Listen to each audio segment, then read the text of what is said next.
All right, here we are on the 06 GMC 1500.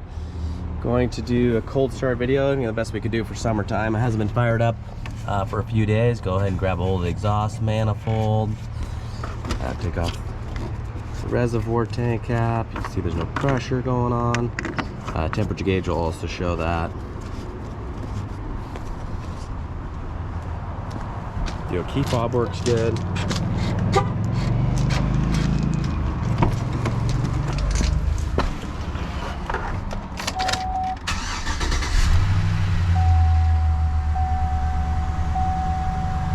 See how the lights go out, 196, 669 the miles.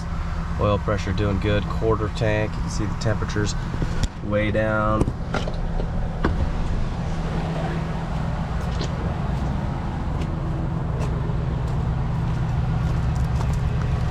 Nice and clean.